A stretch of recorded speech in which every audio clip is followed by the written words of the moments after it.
Vamos a comenzar hoy una nueva serie de mensajes acerca de las bienaventuranzas. Entonces, ahora sí, vamos a entrar en la palabra. Y esta nueva serie de mensajes acerca de las bienaventuranzas está allí en el capítulo 5 del Evangelio de Mateo. Mateo 5 está dentro de lo que se llama el Sermón del Monte, que va del capítulo 5 al capítulo 7 de Mateo, pero nosotros hoy nos vamos a estar deteniendo, hoy y en realidad en las próximas semanas, nos vamos a estar deteniendo en las bienaventuranzas. Más o menos van a ser 9 mensajes acerca de las bienaventuranzas. Y aquí, con esto, con lo que se llama el Sermón del Monte o el Sermón de la Montaña, es el inicio del ministerio de Jesús. Jesús acaba de ser bautizado, acaba de pasar por las tentaciones en el desierto y comienza lo que se llama el ministerio público de Jesús. Comienza a predicar públicamente en su ministerio. Y comienza dando este discurso que se llama el Sermón del Monte. Y este Sermón del Monte enseña acerca de la cultura del cielo. Interesante, Jesús comienza a predicar, comienza a enseñar, y si ustedes leen todo el Sermón del Monte, del capítulo 5 al capítulo 7 de Mateo, enseña acerca de la cultura del cielo, donde el amor a Dios y el amor al semejante, al prójimo, es el eje central de toda su predicación. Y comienza así a enseñarnos lo que llamamos otra cultura, porque está la cultura del cielo y está la cultura de la tierra. Hay un famoso autor llamado John Stott que escribió un libro que se llama Contracultura Cristiana. Muy interesante, ¿no? Hablando de que los cristianos andamos a contracultura, andamos a contramano de la cultura del mundo. ¿Y qué piensan ustedes si como cristianos andamos en contracultura o enseñamos otra cultura a la cultura del mundo? El mundo nos va a aplaudir, nos va a decir, uy, qué bueno, qué maravilloso, qué lindo, qué fantástico. O nos va a apedrear, nos va a pintar las puertas de los templos, nos va a decir de todo en las redes sociales. ¿Qué piensan ustedes? ¿Lo primero o lo segundo? Lo segundo. Algunos van a escuchar y decir, qué buen mensaje, necesito esto. Pero la mayoría no va a aceptar esta contracultura del reino de Dios. Entonces, al comienzo del Sermón del Monte encontramos las llamadas bienaventuranzas, o haciendo una paráfrasis, las felicidades, porque bienaventurado significa feliz, es decir, que aquel que es bienaventurado es feliz, es dichoso, tiene alegría, tiene gozo. Y este estado de bienaventurado, de feliz, de dichoso, de gozoso, no es una emoción pasajera. No es algo que dependa de las emociones externas. Ay, Eglis, vos lo confesaste, Eglis, le gusta ir a fiestas. ¿Sí? Vos le invitás a una fiesta y dice, Eglis, yo ahí estoy presente. Pero por lo general, las fiestas, estás feliz en una fiesta mientras dure la fiesta. Posiblemente después de que se termine la fiesta, esa alegría se pasa. Si no conoces a Cristo y vas a una fiesta y tomás de más, posiblemente las consecuencias después de la fiesta vas a decir, ¿para qué habré tomado tanto? Dolor de cabeza, náuseas, vómitos, te sentís mal y decís, ¿qué habré hecho que no me acuerdo? Entonces esa alegría fue pasajera, se terminó. Pero aquel que es bienaventurado es un bienestar especial, es un gozo interno, es un gozo espiritual que nada ni nadie te lo puede robar. Por eso todo el que se declara seguidor de Jesús es una persona feliz. Si declaras que sos un seguidor de Jesús, vas a ser feliz. Pero pastor, no sabes cómo me duele el cuerpo. Pero no sabes que me quedé sin trabajo. Pero no sabes que falleció hace poco un ser querido. Hoy hay alguien muy cercano a mí que está muy enfermo. Esta bienaventuranza, y como vamos a ver, los que son bienaventurados no dependen de circunstancias externas. No depende de lo que pase fuera de él, porque es una cuestión espiritual, es interna, es de dentro. Posiblemente por fuera todos nosotros pasamos circunstancias adversas, difíciles, pero esa bienaventuranza, ese gozo, esa felicidad espiritual, nada ni nadie te lo puede robar. Vas a poder ver con claridad la diferencia entre lo terrenal y lo espiritual, entre lo eterno y lo material. Un seguidor de Jesús se va a sentir bienaventurado. Entonces, un seguidor de Jesús, un bienaventurado, es una persona llena de fe, porque le va a creer a Dios y va a tomar en serio sus promesas. Si sos bienaventurado, sos una persona de fe porque le crees a Dios y tenés en cuenta sus promesas.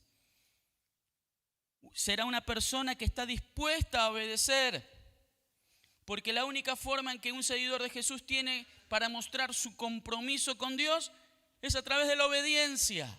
Vos no podés decir que querés ser un seguidor de Jesús y ser un desobediente a su palabra. Vos no podés decir que querés ser un seguidor de Jesús y que amás a Jesús y no obedeces lo que Él te está pidiendo y lo que Él te está mandando.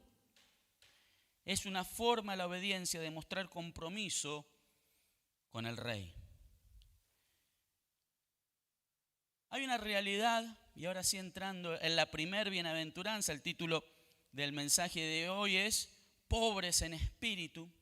Y pensando en esto acerca de la pobreza, hay una realidad en el mundo que hay un crecimiento de la pobreza a nivel mundial. Y esta es una gran paradoja en el mundo moderno. ¿Por qué? Porque crece la tecnología, crece el ocio, hay avances en la ciencia, hay avances en la tecnología. Todo el mundo ahora está súper entusiasmado con la inteligencia artificial.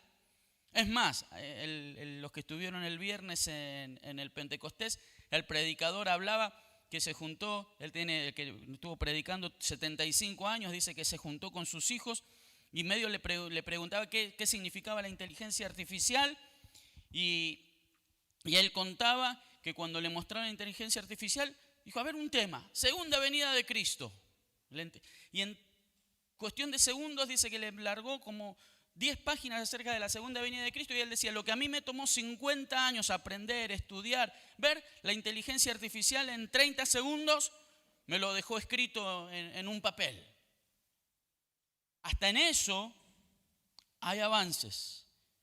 Pero a pesar de todos esos avances, la pobreza crece inexorablemente alrededor del mundo. Según el INDEC, que es el Instituto Nacional de Estadísticas y Censo de la Argentina, en el segundo semestre del 2022, 39,2% de la población de nuestro país era pobre. Corresponden aproximadamente 11.465.600 personas. Tal vez vos y yo entremos dentro de esos guarismos, ¿no? Como está la cuestión, tal vez lo que ganás, tenés trabajo en blanco, cobrás un sueldo, pero no salís de la pobreza. Alrededor del mundo hay aproximadamente 860 millones de personas pobres o en extrema pobreza. Y podríamos enumerar, en realidad la pobreza es multifacética, tiene muchas facetas y tiene muchas cuestiones que llevan a la pobreza. No hay un solo argumento para decir por qué existe la pobreza. Pero me quiero detener en algunos datos estadísticos simples, concretos y sencillos de por qué existe la pobreza, y cayendo un poco en un reduccionismo y siendo un poco sencillista, llegué a esta conclusión. Actualmente se estima que hay una élite de supermillonarios compuesta por el 0,1% de la población mundial, 0,1%, ni siquiera llega al 1% de la población mundial, que acumula el 81% de la riqueza total. Este exclusivo club de privilegiados se estima que posee unos 45 billones de dólares. No tengo ni idea cuántos ceros son, son muchos dólares. No sé hace cuánto no ves un billete de $100, pero eso multiplicalo. Si alguna vez viste un billete de $100 o tuviste en tu mano alguna vez un billete de $100 y dijiste, uy, me siento importante, tengo un billete de $100 en mi mano, pude comprar $100. Bueno, multiplicalo por sideral. De los cuales 20 billones, un 44% del total, se cree que está en buen recaudo en paraísos fiscales. O sea que no le pagan impuesto a nadie, no solamente en Argentina, millonarios de todo el mundo. Mientras que el restante 99,9%, es decir, todos nosotros, salvo que seas de este exclusivo club del 0,1% que tiene la riqueza mundial, poseemos únicamente el 18,7% de la riqueza. Entonces, cayendo en un facilismo, la pregunta que nos podríamos hacer es ¿por qué hay tanta pobreza en el mundo? Y ya te digo, simplificando y siendo muy sencillo a esta difícil y compleja pregunta, la respuesta sería porque unos pocos se enriquecen a costa de la mayoría, por su propio egoísmo, por su corazón endurecido. El hombre más millonario del mundo es Elon Musk, que tiene no sé cuántos y se viven peleando entre 1 y 2, quién es número 1, quién es número 2.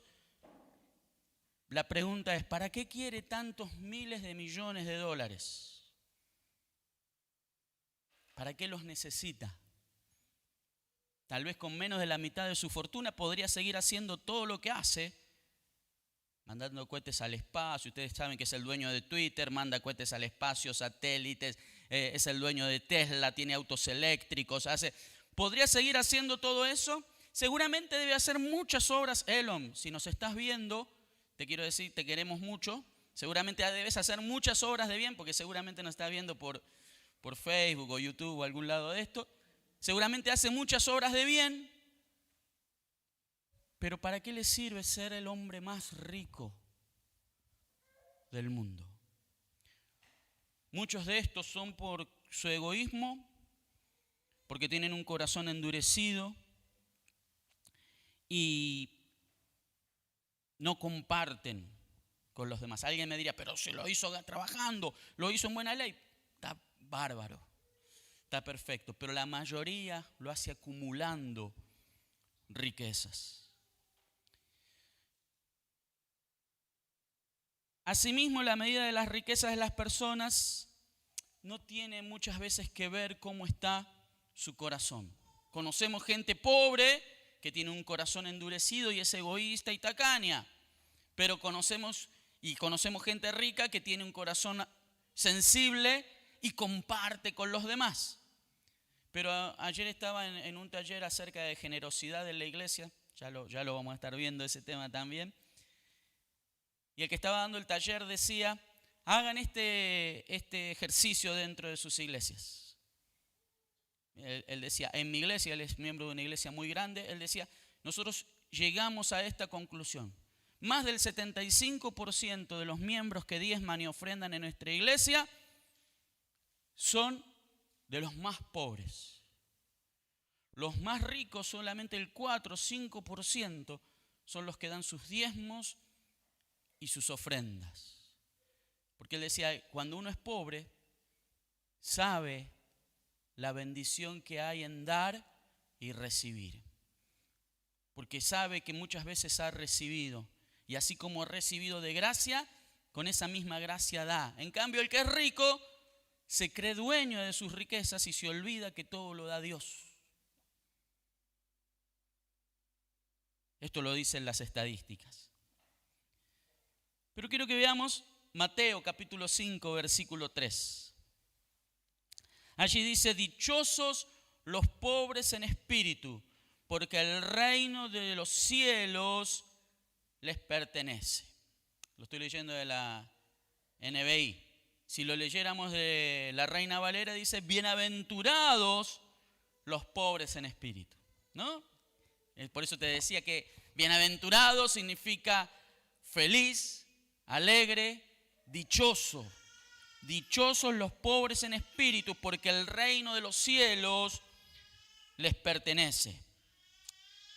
Y estas dos palabras, pobre y rico, de las cuales veníamos hablando, tiene dos interpretaciones comunes. Pobre es el que no tiene los medios económicos para vivir, y rico es el que los tiene en abundancia. Pero ese es el sentido más directo, esencial. Pero es pobre bienaventurado, fíjate que está hablando, dichosos los pobres en espíritu. Es un pobre dichoso, parece un oxímoron, ¿no? Un oxímoron es una palabra que es contraria a lo que quiere decir, se enfrentan. Parece un oxímoron, pobre y dichoso, pobre y bienaventurado. Alguien podría decir: ¿qué necesitas para ser rico? Para ser feliz, perdón. $1.000.000.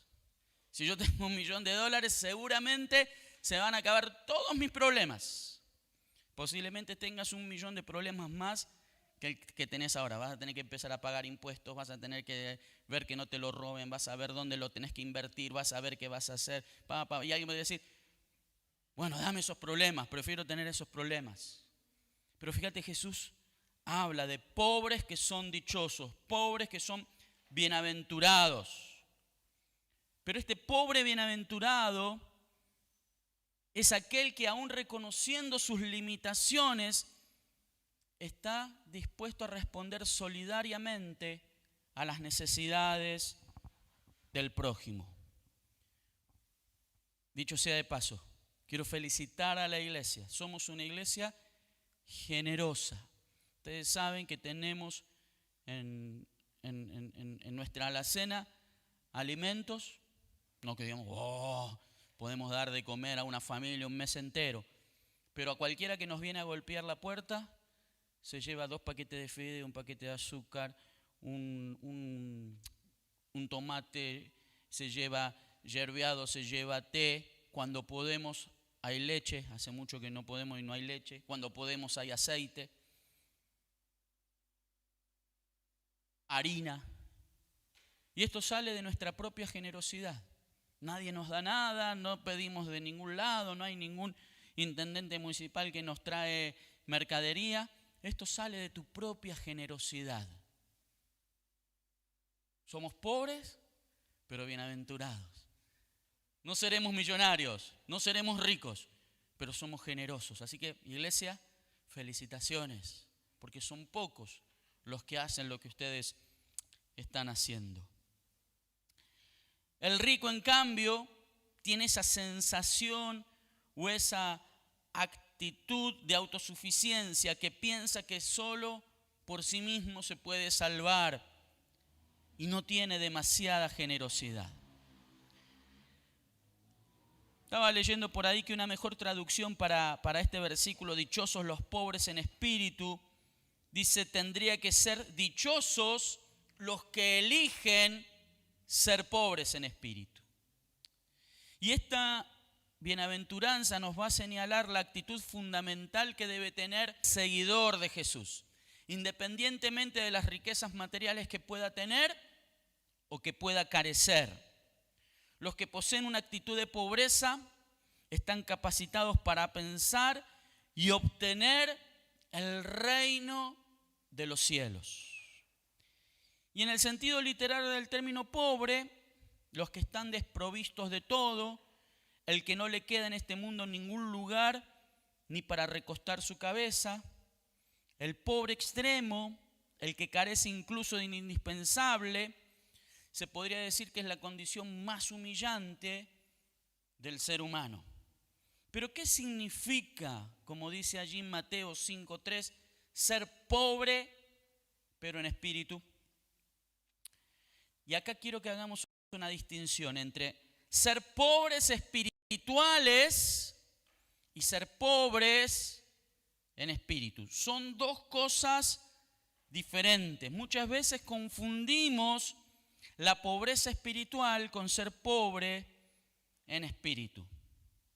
Al que tiene pobreza espiritual, podríamos decir que espiritualmente es chato, que no puede entender las cosas espirituales que vienen de Dios. Dice el apóstol Pablo en 1 Corintios 2:14, el que no tiene el Espíritu no acepta lo que procede del Espíritu de Dios, pues para él es locura. No puede entenderlo porque hay que discernirlo espiritualmente. Una persona que tiene pobreza espiritual es una persona que no discierne las cosas espirituales. Que le decís, vamos a orar por tu sanidad. No. Que le decís, necesitas saber, tiene que haber un cambio en tu vida espiritual para que haya un cambio en tu familia, para que haya un cambio en tu trabajo, para que haya un cambio en tu familia, y no lo acepta. Tenés que aceptar a Jesús como el único Señor y Salvador de tu vida.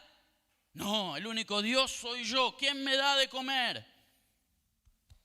Estos. Si no tuviera estos, dice, no, mi fuerza. Esa persona tiene pobreza espiritual porque no discierne las cosas que vienen del Espíritu de Dios.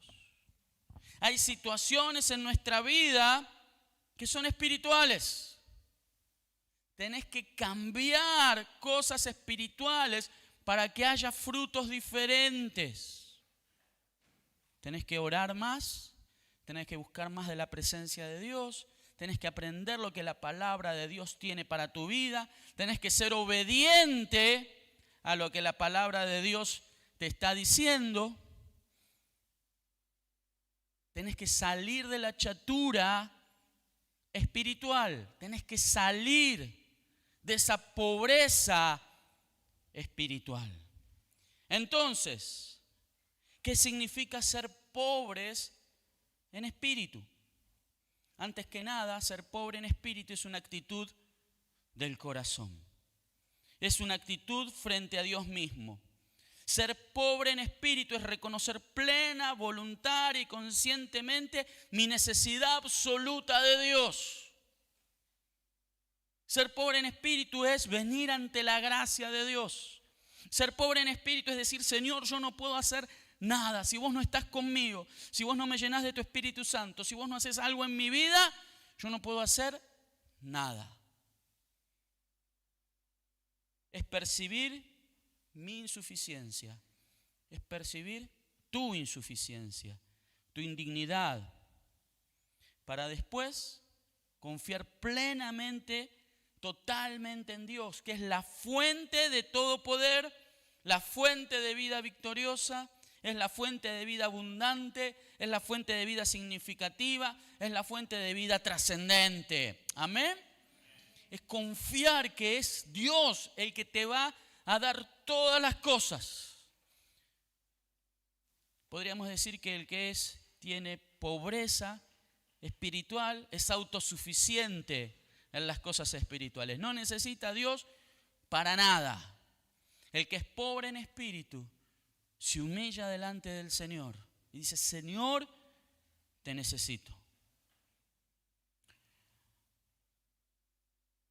Presten atención a esto.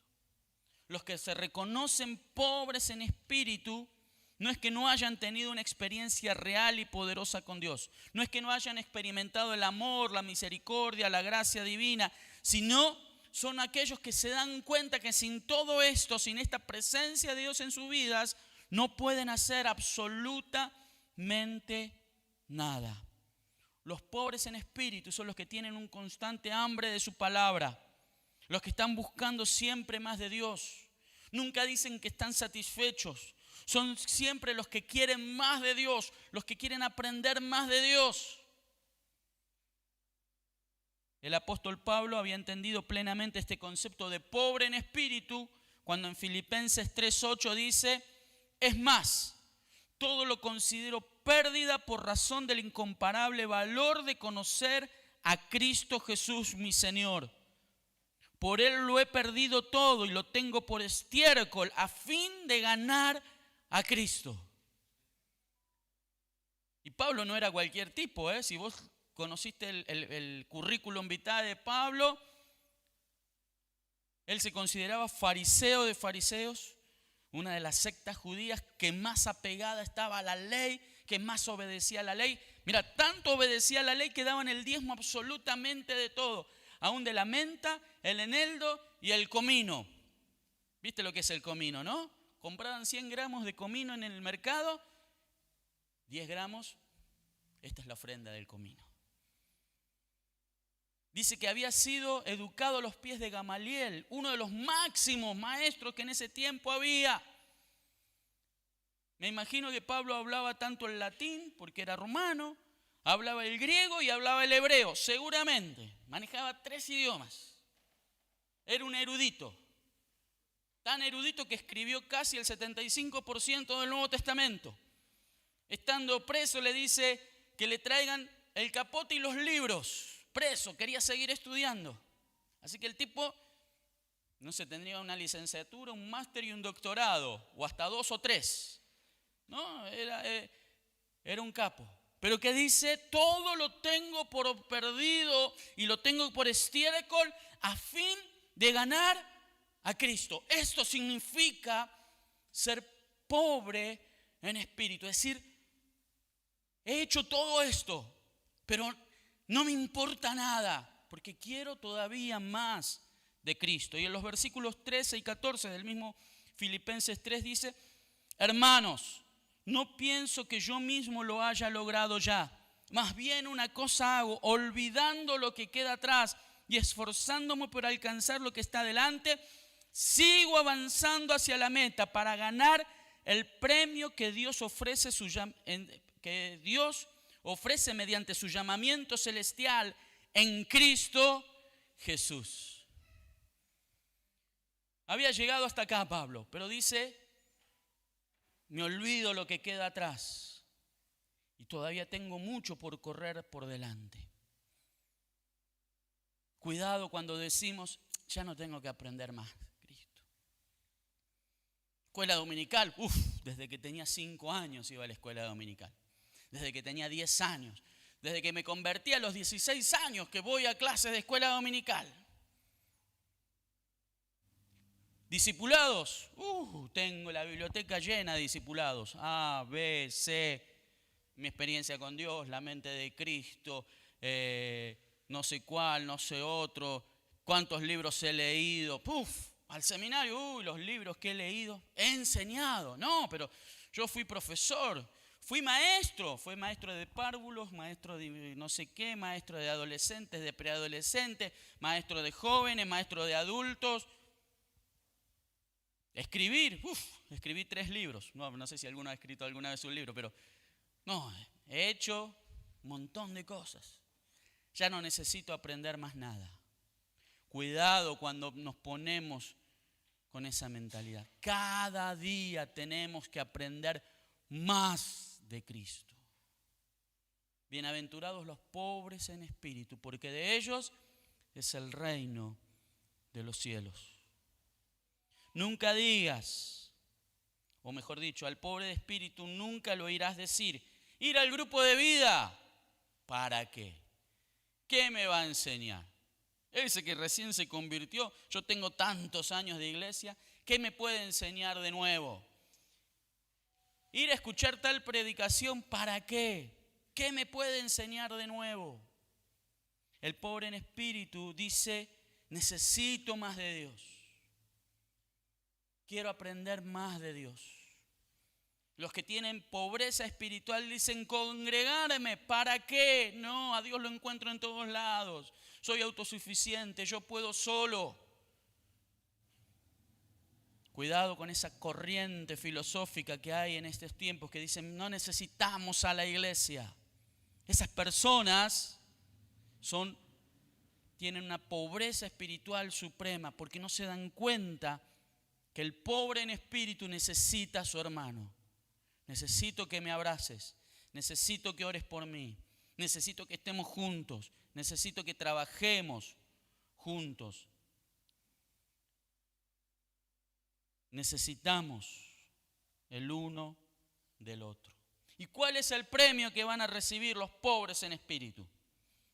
De ellos es el reino de los cielos.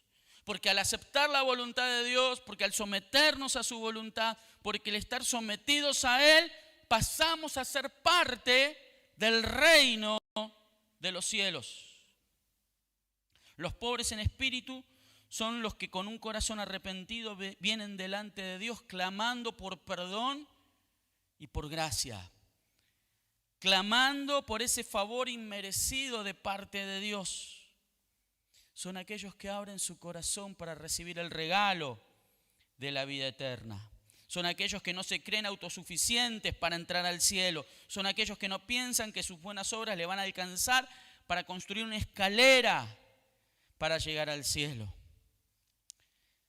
El pobre en espíritu también está atento a las necesidades de los demás. Porque cuando está sometido a Dios, cuando viene delante de Dios clamando por gracia y por misericordia, el Espíritu Santo le habla y le dice, presta atención a la necesidad de tal. Abrí tus ojos a la necesidad del otro. Mira a aquel que tal vez necesita que te acerques para orar por él. No te pienses que estás loco cuando vas por la calle y Dios te dice, ¿lo ves a ese que está sentado ahí en el banco de la plaza? Acércate y decirle, Jesús te ama. ¿Ves ese que está ahí en la cola esperando que lo atienda el médico? Anda y decirle, ¿me dejas que ore por vos? Seguramente más de una vez lo sentiste. Sentiste, che, a este le tengo que acercarme y decirle, Dios tiene algo especial para tu vida y para tu familia. ¿Pero qué pasó? Te dio vergüenza. Pero estás loco. ¿Cómo? ¿Qué ves? ¿Y quién te lo? No, Dios me dijo, sentí en mi espíritu. Los pobres en espíritu son aquellos que tienen esta relación con el Señor, que no solamente reciben la gracia de Dios para ellos, sino que cuando ven la necesidad del semejante, cuando ven la necesidad del prójimo, se acercan para suplirla. El apóstol Pablo dice que los pobres en espíritu, allí en 1 Corintios 2:9, dice, sin embargo, como está escrito, ningún ojo ha visto, ningún oído ha escuchado, ninguna mente humana ha concebido lo que Dios ha preparado para quienes lo aman. El pobre en espíritu recibe aquellas cosas que Dios tiene preparadas, pero tenés que estar pobre en espíritu. Tenés que tener ese hambre de Dios, esa necesidad, dejar de lado la autosuficiencia y decir, Señor, te necesito. Y con esto ya estoy terminando. El que se cree sano, el que se considera razonablemente bueno, ¿viste? Siempre encontramos algunos, bueno, yo no soy tan malo, yo soy razonablemente bueno. Dios me va a entender, porque no hago tan mal las cosas, estoy intentando hacer bien las cosas. El que está satisfecho de su condición no busca participar de la gracia y la justicia de Cristo. Dice, eso dejáselo para los delincuentes, para los asesinos, para los traficantes. El orgullo no siente necesidad y cierra la puerta del corazón para recibir a Cristo y para recibir las bendiciones que vienen de parte del Señor. Yo me acuerdo cuando con One World. Imagínate lo que era. Nos juntábamos acá y cada uno sacaba de su bolsillo 50 pesos. Y en ese momento era 50 pesos, poníamos, juntábamos. ¿Te acordás, Dani? 50 pesos, íbamos a las estaciones de GNC y nos parábamos ahí, le pedíamos permiso al playero y le decíamos, che, mira, el próximo que venga a cargar, cuando cargue, decime lo que es, yo lo voy a pagar. Entonces paraba, bueno, los playeros nos dejaban y le decíamos al que estaba cargando, yo te voy a cargar. Sabíamos que la carga máxima en ese momento era con 50 pesos llenabas el tanque de GNC. Al próximo que venga, te lo voy a pagar. La mayoría, 80% de la gente decía, no, yo no necesito, para eso trabajo, yo tengo mi propio dinero, yo necesito que nadie me pague la carga de GNC. Y dice, no, pero es un regalo de parte de Dios, así como Dios nos dio el regalo de la vida eterna, nosotros te queremos regalar esto. No, yo no necesito nada. Muchos de nosotros, y yo cuando después sacando la enseñanza espiritual de esto, muchos de nosotros vamos con la misma tesitura y decimos, yo no necesito a Dios, yo no necesito la gracia. Nuestro orgullo nos impide recibir la gracia de Dios. Nos impide que Dios nos abrace, nos impide que Dios nos ame, nos impide que Dios nos renueve. Nos perdemos entonces las bendiciones que Él nos quiere dar. Los que en su propia opinión son ricos, honrados, no piden la bendición de Dios ni la reciben. Pero los que entienden bien que les es imposible salvarse por propios medios, que no pueden hacer ningún acto justo delante de los ojos de Dios, que aprecian las bendiciones que el Señor les da, estos son los que Jesús llama pobres en espíritu. A los que Él llama bienaventurados, felices, dichosos, porque estos van a ser saciados por Dios, porque Dios les va a dar todo lo que necesiten en esta vida y en la venidera. Porque Jesús vino a traer vida y vida en abundancia, aquí y ahora y por toda la eternidad. Los pobres en espíritu son los que viven bajo el total señorío del Espíritu Santo. Y entonces, pese a lo que estés viviendo, vas a ser bienaventurado, vas a ser dichoso, vas a ser feliz, vas a ser un ciudadano del reino de Dios, porque de este modo el reino de Dios les pertenece. Te voy a invitar a que cierres tus ojos por un instante. Vamos a orar al Señor.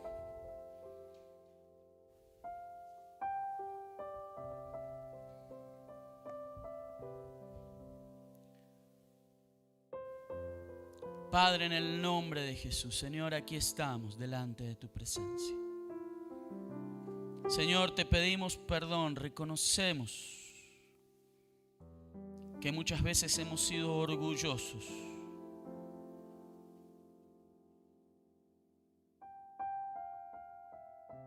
Que hemos tenido pobreza espiritual en nuestras vidas.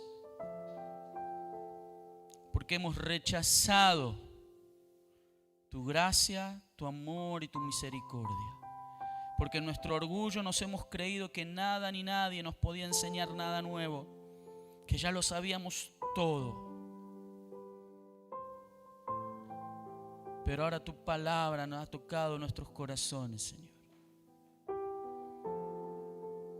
Y queremos ser pobres en espíritu, reconociendo nuestra necesidad de vos, reconociendo que cada día necesitamos algo nuevo. Lo que tengas preparado para nosotros lo queremos recibir, Jesús. Si querés recibir lo nuevo que Dios tiene para tu vida, yo te voy a invitar a que te pongas de pie allí donde estás. Que le digas, Señor, yo quiero lo nuevo que tenés para mi vida. Todo lo que he alcanzado hasta ahora queda atrás, porque algo nuevo viene para mi vida ahora. Porque algo nuevo viene. porque cosas nuevas vienen para mi vida. Desechá lo que queda atrás. Da gracias al Señor por tu historia, por lo que has llegado hasta el día de hoy, pero a partir de hoy decirle: Señor, quiero lo nuevo que tenés para mi vida. Espíritu Santo, dame lo nuevo. Espíritu Santo, dame lo nuevo. Tengo hambre de vos, Señor. Ayúdanos.